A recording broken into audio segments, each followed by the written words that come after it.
ma- le PowerPoint. Ah, très bien. Merci beaucoup. Donc, bonjour à toutes et à tous. Je me présente, je suis donc Fabrice Boss, responsable environnement éco-industrie d'ITERG et aussi animateur du RMT Ecoval.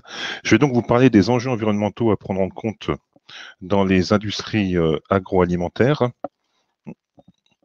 J'ai un petit problème, je ne peux pas passer les slides. Ah, merci. Je pense que je n'ai pas la main pour les passer. Ah, très bien, merci, c'est revenu. Et donc l'ITERG, Centre technique des producteurs et transformateurs de corps gras, donc on a une mission d'accompagnement des producteurs, notamment d'huile végétale, dans les domaines scientifiques et techniques, donc dans les domaines de la nutrition notamment, donc accompagnement des industriels sur une meilleure compréhension de l'ingestion, l'impact nutritionnel de l'ingestion des corps gras. Ça va être des études du type acide gras et obésité, acide gras et vieillissement cérébral, acide gras et cancer. On va beaucoup travailler aussi sur toutes les questions de qualité et sécurité des produits. Donc, ça va être la mise au point de méthodes d'analyse des constituants des corps gras, les constituants majoritaires, triglycérides, acides gras, mais aussi minoritaires, notamment tous les stérols et autres, les contaminants qui peuvent être apportés par la phase agricole et aussi les composés d'oxydation. On va s'intéresser beaucoup aussi à tout ce qui est procédé, donc meilleure compréhension des procédés existants et développement des procédés de demain dans une logique de décarbonation de l'industrie. Donc procédés d'obtention des corps gras, mais surtout aussi procédés de transformation des corps gras. On va utiliser l'huile.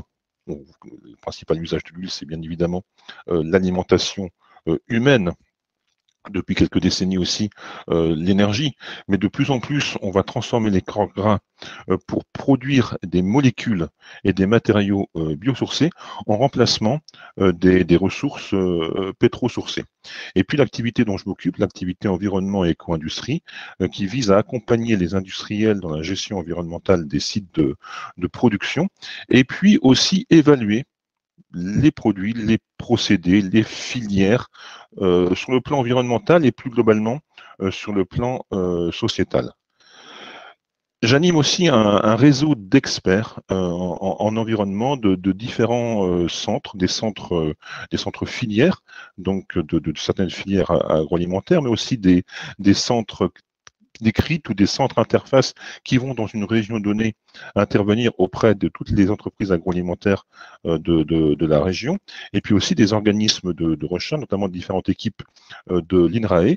Et ensemble, on va travailler sur le développement de méthodes et d'indicateurs pour l'évaluation environnementale, notamment par analyse du cycle de vie, l'enrichissement de bases de données pour informer le consommateur et travailler sur les questions d'éco-conception, et puis aussi coupler l'approche environnementale avec d'autres approches, qu'elles soient sociales, économiques, nutritionnelles, territoriales aussi. Et on va travailler sur le développement de démarches et d'outils opérationnels en matière d'éco-conception, de performance opérationnelle globale et de performance globale, de performance sociétale des entreprises, notamment à travers les questions de responsabilité sociétale des entreprises. Et enfin, on va faire le transfert. Donc, ces démarches, ces méthodes, on va les mettre à disposition des entreprises sous forme d'opérations collectives ou à travers des formations ou des webinaires comme celui de cet après-midi. Il y a un enjeu environnemental relativement important, vous le connaissez, par rapport aux émissions de gaz à effet de serre qui provoquent le changement climatique. Et on montre l'alimentation dans sa globalité à travers les secteurs agricoles et agroalimentaires, en considérant que l'alimentation est à l'origine d'environ 25% des émissions françaises de gaz à effet de serre, donc c'est quand même relativement important.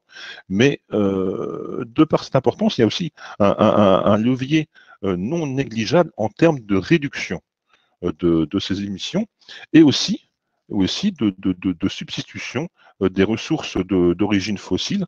Donc travailler sur de la production, comme je l'ai évoqué en présentant les activités de l'ITERG, sur la production d'énergie renouvelable en remplacement des produits d'origine pétro-sourcée, mais aussi à travers les activités agricoles de stockage du carbone dans les sols et de stockage dans les matériaux, de stockage du carbone dans la biomasse, notamment pour éviter, retarder le plus longtemps possible l'émission des gaz à effet de serre dans l'air. Il y a un double défi qui se pose au système alimentaire dans sa globalité, donc l'urgence climatique qui est là, et la détérioration des écosystèmes de par l'activité agricole et agroalimentaire, et en même temps la nécessité de devoir nourrir une population mondiale de plus en plus croissante. On parle de bientôt 10 milliards de personnes à l'horizon de 2050, il est 10 milliards de personnes qui entendent manger à leur faim, ce qui n'est actuellement pas le cas sur toute la surface du globe. Donc nourrir cette population tout en préservant les ressources naturelles. Ça pose différents enjeux. Donc une transition écologique et énergétique qui est nécessaire, qui passe notamment par la décarbonation, une nécessité de rentrer dans une dynamique d'économie circulaire et de bioéconomie qui peut être développée notamment par des politiques publiques pour une croissance verte, et puis aussi une attente sociétale de plus en plus forte. J'y reviendrai à la fin de mon intervention. Il y a une exigence du consommateur par rapport à la qualité des produits, aux pratiques des entreprises, notamment liées à, on entend beaucoup parler du bien-être animal, il y a aussi toutes les questions liées à l'impact environnemental des activités. Donc, le consommateur devient de plus en plus un consommateur, et donc, tout l'enjeu est d'être en capacité de lui donner une information fiable, robuste, et en même temps compréhensible, ce qui n'est pas le plus simple. Et puis, ces démarches, elles peuvent se faire de manière collective. Les états généraux de l'alimentation sont assez récents, c'était de 2018. Ça vise aussi de l'intégrer, une meilleure répartition de la valeur par une prise en compte non seulement des externalités négatives, mais aussi positives sur l'environnement. Et puis ça a fait émerger des plans collectifs de filières avec des engagements environnementaux pour différentes filières. Comment évaluer l'impact environnemental d'un produit, en l'occurrence d'un produit alimentaire? Donc, pour ce produit, on va déjà recomposer l'ensemble des étapes de son cycle de vie. Donc, de la part la production déjà des matières premières agricoles, la transformation de ces matières, tous les aspects logistiques de transport, de distribution, de consommation aussi, où il y a un impact non négligeable, et de fin de vie du produit et de son emballage. À chacune de ces étapes, il va y avoir de consommation de ressources naturelles, renouvelables ou non, et il va y avoir des émissions de gaz à effet de serre, on en a parlé, différents types d'émissions dans les différents milieux, l'air, l'eau, le sol, et la génération aussi de matières solides non désirées, des déchets. Et donc la qualité écologique du produit est caractérisée par l'ensemble de ces impacts environnementaux, donc qui sont générés tout au long du cycle de vie de ce produit. Un exemple ici, à travers pour différentes productions agricoles, donc c'est issu d'une version antérieure de la base Agribalise, donc il y a une version plus récente qui est sortie, j'y reviendrai aussi au cours de mon intervention. On voit ici donc l'impact environnemental en termes d'émissions de gaz à effet de serre de différents produits agricoles, donc exprimé en kilogrammes d'équivalent CO2 par kilogramme de produits agricoles. Donc on voit que ces différentes matières, notamment des productions végétales, ont un impact environnemental relativement faible, on est inférieur à 1 kg équivalent CO2 par kilogramme de produits, et que certaines matières, notamment les produits carnés, ou même d'autres matières végétales telles que le riz, ont des impacts beaucoup plus importants. Donc il y a déjà un enjeu en termes de production agricole. On le retrouve aussi à travers l'impact environnemental des produits alimentaires. Je vous ai présenté ici sur cette slide trois produits. donc une huile de tournesol, vous avez la répartition en pourcentage en termes d'émissions de gaz à effet de serre, et puis les données chiffrées pour différents indicateurs environnementaux en bas à gauche, où somme toute, pour l'huile de tournesol, on a un profil environnemental assez classique pour une production végétale. Donc 70% des émissions de gaz à effet de serre qui sont liées à la production agricole, et puis le reste, 10% pour la transformation, le conditionnement et la distribution. Profil assez classique. Le foie gras, aussi un profil assez classique pour une production animale, un impact environnemental de l'impact en termes d'émissions de gaz à effet de serre de la production agricole plus élevé que pour une production végétale, à 86%. Ça peut atteindre parfois plus de 95%. Et puis, on a les vins de Bourgogne-Beaujolais, où là, on a un profil un peu plus atypique pour une production végétale, où près de 40% de l'impact en termes d'émissions de gaz à effet de serre est lié au conditionnement.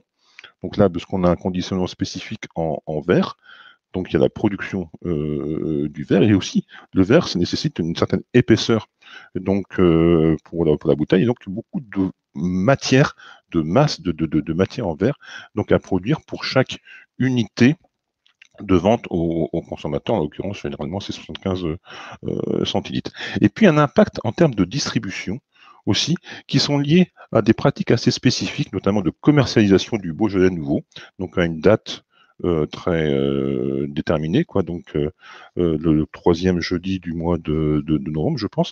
Et en cas de vendange tardive, ça oblige à acheminer aux quatre coins du monde, quelques semaines seulement après la récolte, donc ce vin nouveau aux quatre coins du monde, et donc ça se fait souvent en fret aérien.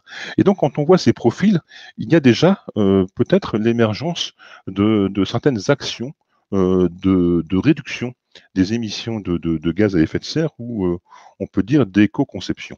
Donc comment réduire l'impact environnemental de la consommation? Il existe deux leviers d'action, deux leviers principaux. Donc, sur la partie de gauche, on a l'approche produit agir sur les acteurs économiques. Donc, en engageant des démarches d'éco-conception, je vais y revenir de suite, connaître et réduire l'impact environnemental de chacun des produits. Et un autre levier qui est activé actuellement sur le plan législatif, je y reviendrai aussi à la fin de mon intervention, c'est agir sur le consommateur, l'informer et peut-être l'influencer aussi dans ses actes d'achat, le guider dans ses actes d'achat pour l'orienter vers une consommation plus durable, et donc du coup indirectement aussi agir sur les acteurs économiques, les producteurs. Donc, éco-conception, ça consiste à réduire l'impact environnemental d'une manière plus positive, à améliorer la performance environnementale du produit. Donc, reprendre, évaluer l'impact du produit tel qu'il est actuellement, et la contribution des différentes étapes du cycle de vie, donc pour différents indicateurs environnementaux. On connaît le changement climatique, mais il n'y a pas que le changement climatique, il y en a d'autres, et essayer de réduire cet impact environnemental pour la conception d'un nouveau produit ou pour l'amélioration d'un produit existant, mais il ne s'agit pas de tout driver par la dimension environnementale. L'objectif, c'est d'intégrer la dimension environnementale aux côtés des autres critères de conception ou d'amélioration d'un produit qu'on utilise couramment en matière d'innovation, qui sont le coût, le coût du produit, les qualités du produit, les qualités sanitaires, les qualités organoleptiques, la faisabilité technique aussi, et bien évidemment les attentes du marché. L'intérêt de la démarche d'éco-conception, c'est que on va aussi veiller donc à réduire l'impact environnemental sans générer, ou du moins en limitant, parce qu'on génère toujours des transferts d'impact. Il y a deux types de transferts d'impact. Ça va être le premier type, ça va être le transfert d'une étape du cycle de vie à une autre. J'ai peut-être réduit l'impact environnemental de la phase agricole en utilisant moins d'engrais azotés ou moins de pesticides, mais cela m'oblige, pour garantir la qualité du produit, à rajouter une étape thermique lors de la phase de transformation production ou de consommation du produit, qui fait que, somme toute, l'impact environnemental global du produit a augmenté. Donc, c'est le premier type d'impact, de transfert d'impact qu'on va surveiller. Le deuxième type, ça va être le transfert d'un indicateur environnemental à un autre.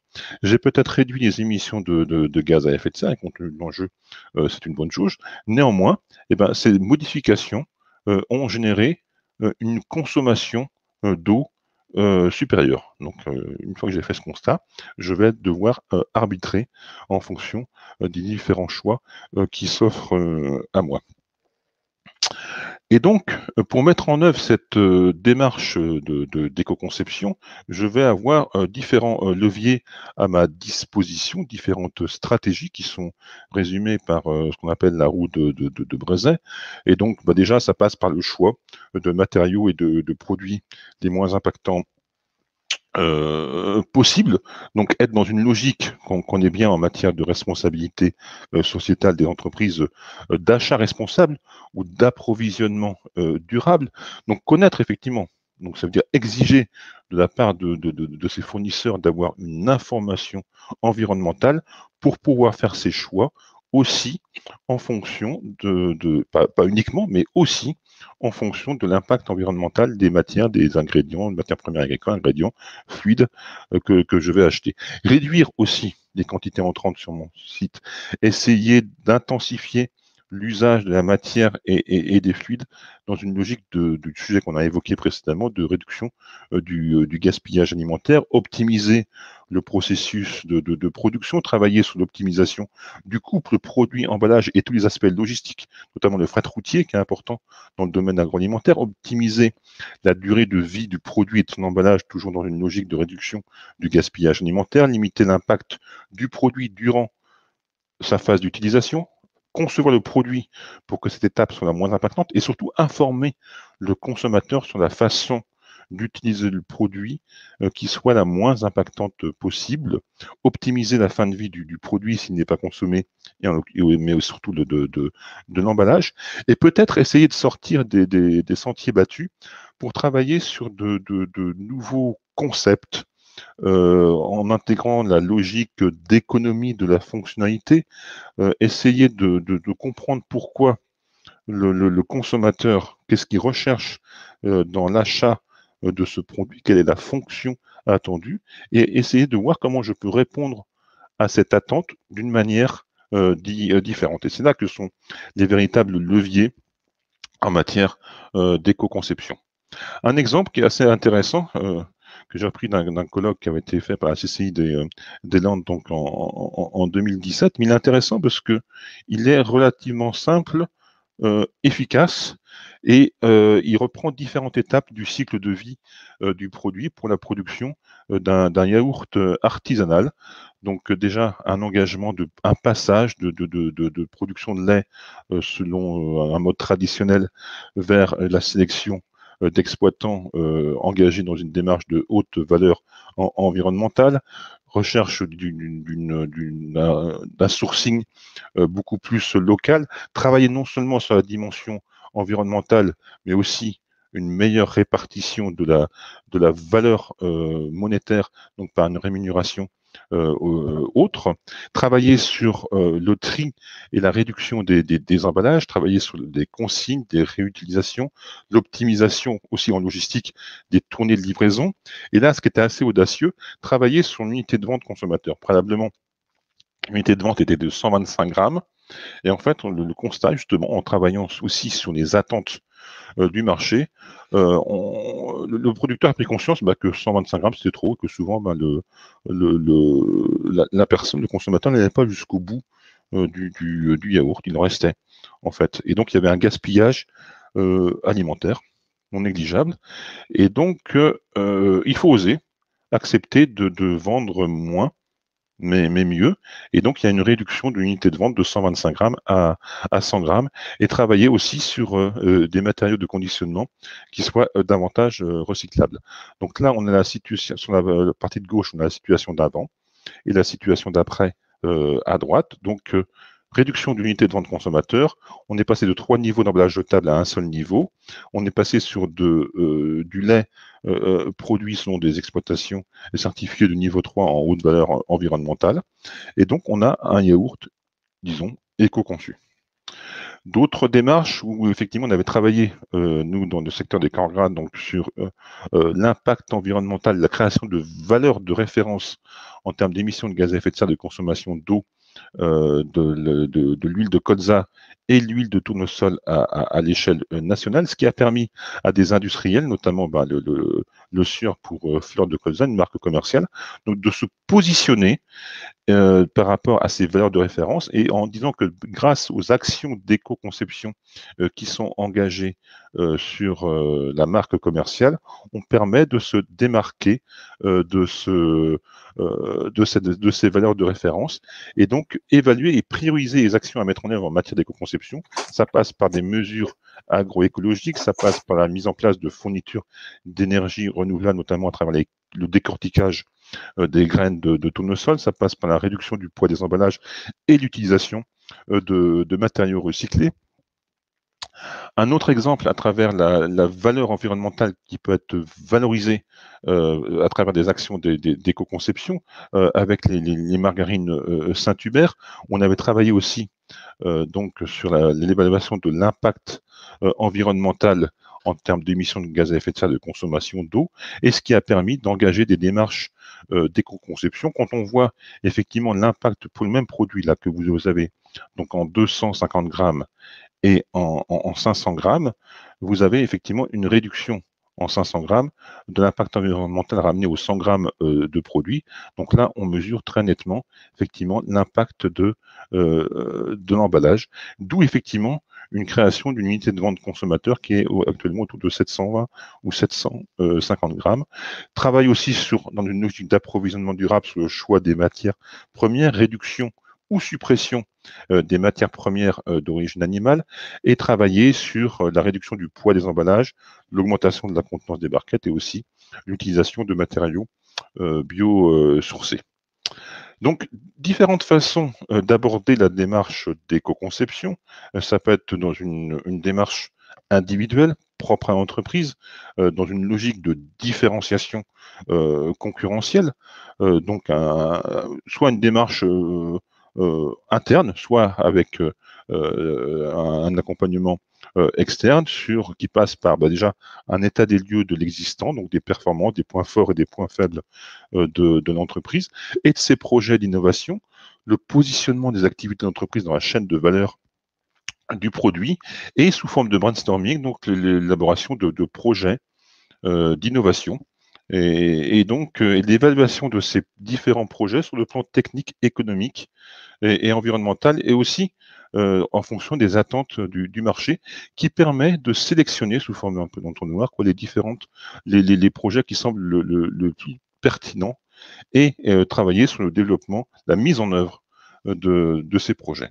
Ça peut se faire aussi de manière collective, comme on le fait actuellement à travers le projet Ecocaïna en Nouvelle-Aquitaine, où on accompagne 10 filières sous signe de qualité dans une démarche d'éco-conception, donc une démarche collective, dont l'objectif est à terme de pouvoir formuler des propositions de préconisations en matière d'éco-conception qui pourront, je dirais, verdir le cahier des charges de ces produits sous signe de qualité. Donc, je vous ai présenté le premier levier d'action, donc l'action d'éco-conception, agir sur le consommateur. Il y a un autre enjeu, agir sur le producteur. Et maintenant, il y a un autre enjeu, c'est celui de l'approche consommateur, agir sur le consommateur, le guider dans ses actes d'achat en l'informant. Il y a des initiatives sur le plan législatif, pardon. Donc, je ne vais pas revenir sur ce qui s'est passé il y a 10 ans, donc l'expérimentation issue du Grenelle de l'environnement en 2011. Je vais seulement évoquer donc l'expérimentation actuellement en cours qui est issue de la loi AGEC, donc la loi contre le gaspillage, de lutte contre le gaspillage et relative à l'économie circulaire du 10 février 2020, qui propose un dispositif d'affichage environnemental basé sur l'analyse de cycle de vie et donc qui préconise une expérimentation de 18 mois qui permettront ensuite de définir les modalités de mise en œuvre, notamment les modalités d'affichage par décret. Donc cette expérimentation est actuellement en cours dans le secteur alimentaire. Donc elle a commencé en théorie en février 2020, elle doit se terminer le mois prochain, donc fin juin 2021. Donc l'objectif de cette expérimentation est de répondre à la question selon quelle modalité est-il possible de fournir aux consommateurs une information environnementale lisible, fiable et objective afin de lui permettre d'orienter ses choix vers une consommation alimentaire plus durable. On retrouve les deux objectifs précédemment évoqués, donc l'information et la sensibilisation du consommateur, l'orienter vers des régimes plus durables, et aussi l'action auprès des acteurs économiques, donc l'évolution de l'offre des produits alimentaires et des modes de production en engageant les acteurs agricoles et agroalimentaires dans des démarches d'éco-conception. Donc, il y a des initiatives, il y a des outils qui sont mis en place par les pouvoirs publics, et notamment l'ADEME propose une nouvelle version de la base Agribalise. Donc là, l'objectif de cette base qui est sortie récemment, elle a été dans sa version grand public, elle est sortie en septembre ou octobre 2020. Cette nouvelle version de la base est calée sur la base nutritionnelle SICAL de l'ANSES qui fournit une information nutritionnelle pour environ 3000 produits consommés en France. L'objectif de cette base, c'est de fournir une information environnementale pour chacune de ces références de la base nutritionnelle SICAL. Et là, j'ai pris l'exemple d'un plat cuisiné, du bœuf bourguignon, où on retrouve l'impact environnemental selon 16 indicateurs environnementaux, donc les émissions de gaz à effet de serre, et donc qui sont donc agrégés dans un score unique, un score environnemental PEF, là qu'on voit de 2,36, et on peut trouver pour chaque produit donc la répartition des impacts en fonction des différentes étapes du cycle de vie et la répartition aussi en fonction des différents ingrédients composant ce plat cuisiné. Donc c'est une base aussi pour l'information du consommateur, que c'est approprié dans le cadre de l'expérimentation qui est actuellement en cours, notamment Yuka, que vous connaissez, pour fournir une information nutritionnelle sur les produits. Ils sont aussi engagés dans la fourniture de quelques semaines d'une information environnementale, en rajoutant à l'information qui est donnée par la base Agribalise 3.0, basée sur une évaluation environnementale basé sur l'analyse environnementale du cycle de vie, des indicateurs complémentaires qui sont basés sur les systèmes de production, l'approvisionnement local ou pas, le type d'emballage, des labels environnementaux ou pas.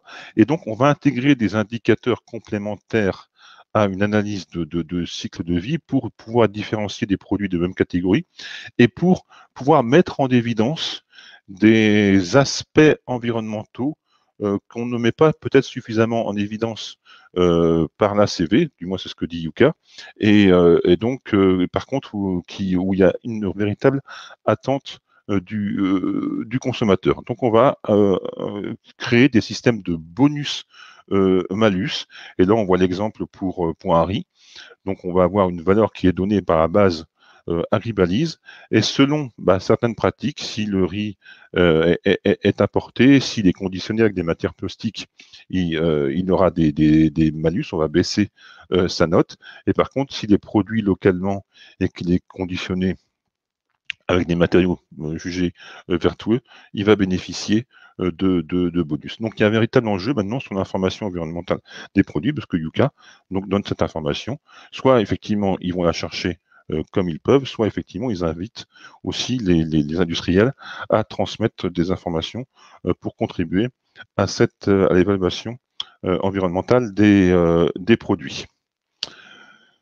La loi AGEC est à peine sortie, qu'il y a aussi la loi qui est en cours de discussion actuellement au Parlement, le projet de loi issu de la Convention citoyenne, donc de lutte contre le dérèglement climatique et le renforcement de la résilience face à ses effets. Donc c'est une loi qui a été adoptée par l'Assemblée nationale en première lecture ce mois-ci, qui a été transmise au Sénat, qui vise à modifier la loi AGEC, et donc dans son article premier concerne l'affichage environnemental, qui pourra être rendu obligatoire par décret pour les produits alimentaires suite à l'expérimentation. Et donc l'information qui sera apportée doit tenir compte de l'ensemble des impacts environnementaux, et notamment en particulier des émissions de gaz à effet de serre, d'atteinte à la biodiversité, à condition de savoir l'évaluer, la quantifier, et la consommation d'eau, et notamment faire ressortir de manière fiable et facilement compréhensible l'impact en termes d'émissions de gaz à effet de serre, et intégrer aussi les externalités environnementales des systèmes de production, et ces externalités devront être évaluées scientifiquement. Voilà ce que je voulais vous dire. Aussi, vous préciser que pour accompagner sur le plan financier les initiatives en matière d'éco-conception, il existe un dispositif propre à l'agroalimentaire de l'ADEME, le dispositif Gringo. Donc, c'est un dispositif assez souple qui vise déjà des projets d'entreprise ou de collectifs aussi. Donc une aide financière. Donc c'est un projet, donc la deadline pour cette année est passée depuis la semaine dernière, mais c'est intéressant de vous le présenter parce que c'est un dispositif qui est renouvelé tous les ans. Donc si vous avez un projet d'éco-conception, je vous invite à utiliser cette aide financière. C'est un dispositif qui est assez facile, enfin assez facile. Tout est relatif, mais bon, il existe des systèmes plus compliqués, disons. Et puis, ce que je voulais vous dire en conclusion, peut-être par rapport à ces enjeux environnementaux, il y a une pression réglementaire qui est forte pour l'industrie, et notamment l'industrie agroalimentaire, en matière d'environnement. Souvent, on ne fait de l'environnement que parce qu'on y est obligé par la réglementation, notamment toute la réglementation, la législation ICPE des installations classées pour la protection de l'environnement. Donc c'est déjà assez difficile. Il y a très peu d'entreprises qui sont en parfaite, totale conformité réglementaire, parce qu'il y a une multitude de contraintes qui sont apportées par cette réglementation. Mais l'objectif, c'est de ne pas rester seulement sur cet objectif de viser la conformité réglementaire, essayer d'aller bien au-delà de ça, parce que au pire, ça peut vous générer des réductions de coûts de production, et au mieux, ça peut vous offrir d'excellentes opportunités en matière d'innovation. Voilà ce que je voulais vous dire. J'ai peut-être dépassé mon temps, mais je sais que je n'ai pas dit tout ce que j'avais envie de vous dire. Et donc, si vous voulez aller plus loin, je vous invite à consulter deux articles qui sont parus dans la revue IAA de septembre-octobre, octobre-novembre 2020, donc sur les défis qui s'imposent à l'alimentation durable et sur l'amélioration justement de la performance environnementale. Je vous remercie pour votre écoute. Merci beaucoup, Fabrice, pour cette présentation détaillée. Alors, on avait déjà une question de Emmanuel Audouin sur l'agriculture est en pointe sur l'appropriation du label bas carbone en France, des opportunités à valoriser pour les filières et IA concernées. Je ne sais pas si c'est un label que tu connais, Fabrice, le label bas carbone. Alors, je ne connais pas très bien le label bas carbone, effectivement, parce il me semble qu'il est centré plus sur l'agriculture que sur les entreprises agroalimentaires en tant que telles. Donc, je ne sais pas trop en fait comment répondre à la question d'Emmanuel Audouin. C'est pas grave, on va passer à une question suivante. Dans tous les cas, en tout cas, c'est peut-être faire en sorte que finalement, ça va être plus pour moi tout ce qui est en lien avec l'approvisionnement en matières premières, où là, ça va avoir un intérêt finalement pour peut-être la transformation, de se dire, tiens, j'ai finalement un producteur qui a ce label et qui pourra peut-être au final baisser l'impact environnemental de mes produits. Je ne sais pas si, enfin, si la réduction de l'impact environnemental pour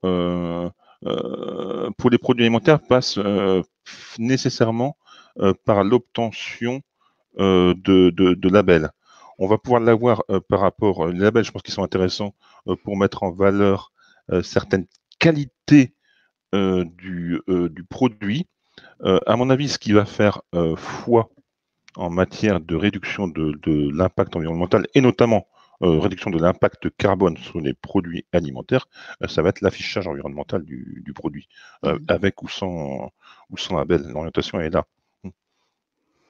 Bon, Emmanuel répond, pas de souci, Fabrice, on en reparlera. On a prévu de discuter de toute façon, je crois, la semaine prochaine. D'accord. Du coup, il n'y a pas d'autres questions. Donc, Ornella va vous envoyer un petit call to action aussi pour avoir vos impressions et voilà, compléter le nuage de mots. Donc voilà, je vous invite à compléter le nuage de mots.